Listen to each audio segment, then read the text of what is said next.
Tom here from Metalloud, and I'm here to review the new album from Dillinger Escape Plan called Dissociation.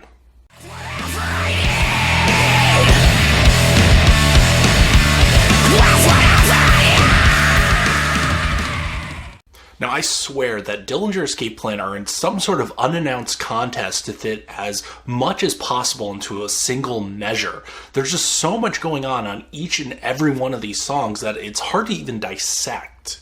Now, for the uninitiated, Dillinger Escape Plan are really one of the pioneers of hardcore, mathcore, and just experimental metal as well.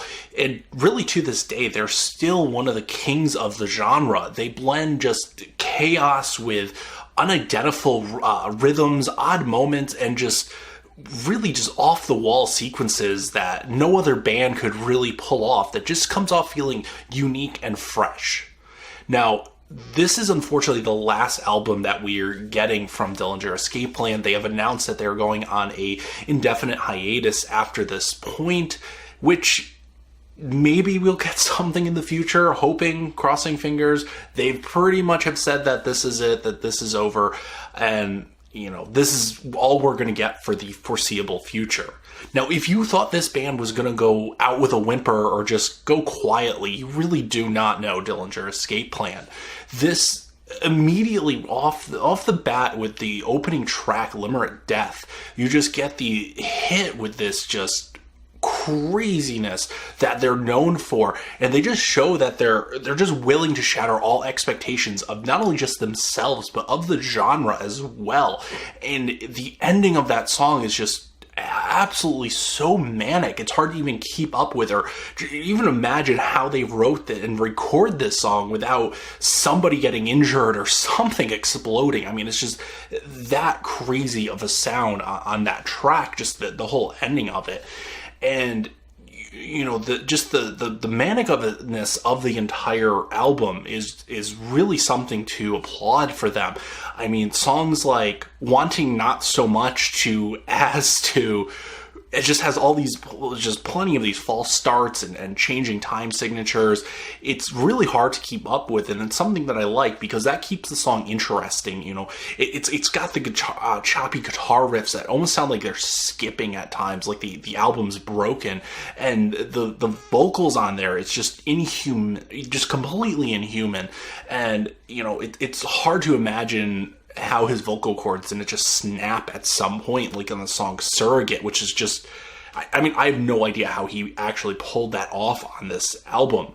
And yet, despite all the heaviness and the chaos that's going on, there's still some reprieve in there as well. Like, there's lighter moments in the song Surrogate, for instance, that just kind of open up, and the song Low Fields Boulevard, for instance, which kind of have these jazzy moments and almost prog rock moments that are reminiscent of bands like King Crimson or even Pink Floyd to a degree. And it's just nice that they incorporate that as well. It just kind of helps break everything up a bit.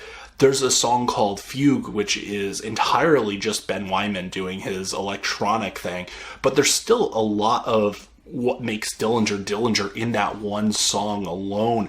The craziness of it, he's got these pretty frantic break beats going on in that entire song. And it's actually a decent way to kind of break things up.